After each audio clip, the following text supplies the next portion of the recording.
Ready to get out, she never stops, and Amanda's back in school. And that's what this is about. This is a book report. I have to do one just like y'all do. So I would like to present this book to you because it covers some topics that are really important now. We've all talked about bullying. We know that it's a serious issue in school. We know that every day 1 out of 4 children get bullied in school. A lot of schools have programs to try to help prevent it. But the little girl in this story, her name is Malika Madison. She's 13 years old. She's in middle school. She doesn't have that outlet. Her school doesn't enforce any type of bullying policy. So she turns to her new English teacher, Miss Saunders, to help her face down her bullies and the problems that she's facing. She's not only facing the problem of bullying every day, but at one point in her life, she lost her father, who was a very important figure in her life. So she has to deal with that loss. She has to deal with the depression that her mother felt after her husband died. So that's another problem that she's facing. So I'm going to give you a little synopsis of what the book is about. Then I want to read the first chapter of the book to you. I think you'll find it very interesting. It's easy to read. It's got AR points, so you'll like it. It's written for middle school children, 6th, 7th, 8th grade children. And I think that you'll enjoy it, and I think it might help you if you're dealing with any of these problems, or if you've ever faced any type of problem of being picked on, being called names, someone making fun of you just for absolutely no reason at all. So let me tell you about Malika and what she goes through. Malika is a 13-year-old 7th grader who has very low self-esteem because she's tall, she's skinny, and she has very, very dark skin. And that's a problem for her because it seems to be a problem for everyone else in her school. Malika suffers every day from the taunts of her peers. They're not picking on her about her homemade clothes, then they're picking on her about her very dark skin. When a new English teacher, Mrs. Saunders, whose face is blotched with a white birthmark, comes to school, Malika can see that there's bound to be trouble for her too. Soon the new teacher's attitude surprises Malika. Miss Saunders loves the skin she's in. Malika is in a difficult situation and there doesn't seem to be anyone she can turn to. Miss Saunders has a huge white birthmark on her face that she said once nobody was able to get rid of. So instead, she doesn't let it get in her way. She is confident and essentially what Malika dreams of becoming. Sadly, Malika makes some very bad mistakes before she realizes that Miss Saunders is actually on her side. One of those bad mistakes was becoming friends with Charlize. To make her life easier, Malika befriends the toughest girl in school. Charlize Jones, or Char, is the antagonist of this story. She's a fast-talking, troublemaking girl and one of Malika's top teasers. She actually becomes friends with one of the girls that's bullying her. She lends Malika her expensive clothes in exchange for Malika doing her homework. Only bullies force you to pay more than you'd like. So life for Malika just gets harder until she learns to stand up for herself. Unfortunately for Malika, Char isn't the only one causing her grief. Bullying at school can be a terrible experience, and yet sometimes it can be quite hard to see the reason why you're being bullied. Why, for instance, would a young black boy tease a black girl about being too black? John McIntyre is the smallest 7th grader in the world. Even 5th graders can see over his head. Sometimes Malika has a hard time believing they're even both 13 years old. He's her color, but since 2nd grade he's been teasing her about being too black. At first, there doesn't seem to be any reason why John might tease Malika.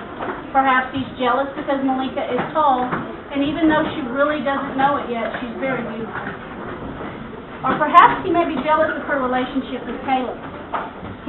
He made a rap about how dark she was on a class trip, and later revealed to Malika that the reason he teased her so much is because when Malika first moved to their neighborhood in 2nd grade, she didn't pay attention to him and wouldn't sit next to him.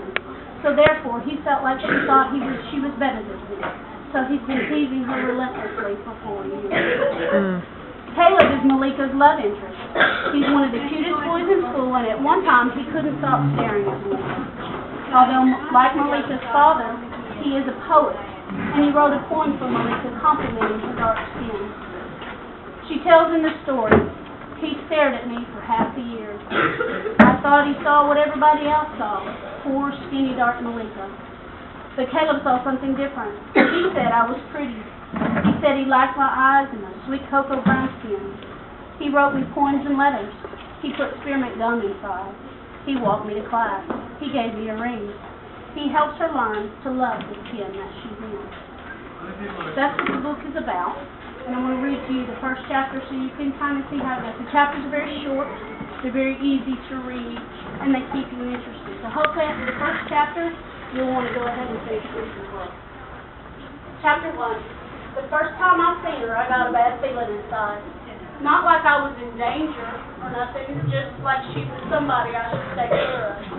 To tell the truth, she was a freak like me. The kind of person folks can't help but see. It's bad if you're a kid, like me. It's worse for a new teacher like her. Miss Saunders is as different as they come. First off, she's got a man's name, Michael. Now, who ever heard of a woman named that? She's tall and fat like nobody's business, and she's got the smallest feet I've ever seen. Where's she at? She's got a giant white stain spread halfway across her face, like somebody tossed acid on it or something. I try not to say it the first day that Amazon woman picture heads my way.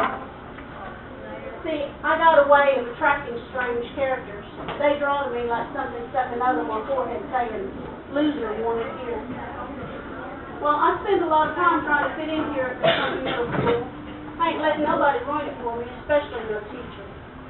I don't even look up when Miss Saunders comes to me that day like I'm some kind of information center. Excuse me, she says, wearing a dark purple suit and starched white shirt with matching purple buttons. That outfit cost $300 easy. I'm trying to find the principal's office. I know it's around here somewhere. Can you help me?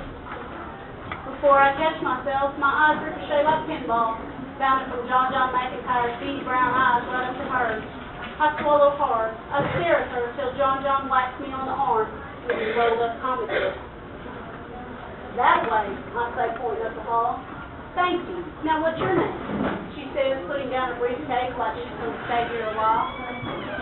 Malika. Malika Madison III, I say, pronouncing my name real loud.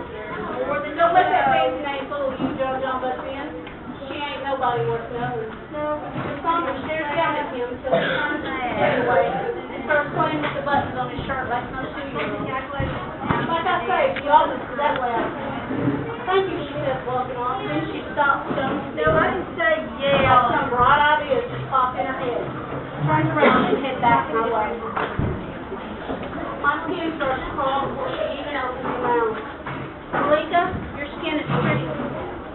Like a blue-black sky after it's rained and rained. On Monday. She says, then she smiles and explains how that line comes from a favorite poem of hers. Next thing I know, she's sitting down the hall again like nothing much happened. When she's far enough away, John says to me, I don't see no pretty, just a whole lot of black. Before I can punch her, he's singing a rap song. Malika, there's a boom boom, we sure want to keep the boom boom, but she's so black, boom boom boom, you can't see her. Before I know it, 3 more boys are pointing at me, singing that song. And me, I'm wishing the building would collapse on top of me. John McIntyre is the smallest fifth grader in the world. He's a fifth grader since he was sometimes I have a hard time believing he and me are both 13. He's my color, but since second grade, he's been teaching me about being too black. Last year, when I thought things couldn't get no worse, he came up with this song. Now here's a woman comes telling me black stuff, stirring him up again. Seems like people have been teasing me all my life, and it ain't about what's going in my clothes. Mama makes in my hands. They look at me, lost out of pockets, stitching forever unravel. I never know when a collar's going to fall off, or a push people that was picking me up the collar out class. I stopped worrying about this last year now that Charlie's been in his clothes. I stabbed him in the locker and changed with him before first period. I'm like a superhero when I get Charlie's clothes on. I got a new attitude, and my teachers sure don't like it. Bad enough that I'm the darkest, worst dressed thing in school, but I'm also the tallest, skinniest thing you've ever seen. And people people like John remind me of it every day, every chance they get. They don't say nothing about the fact that I'm a math whiz.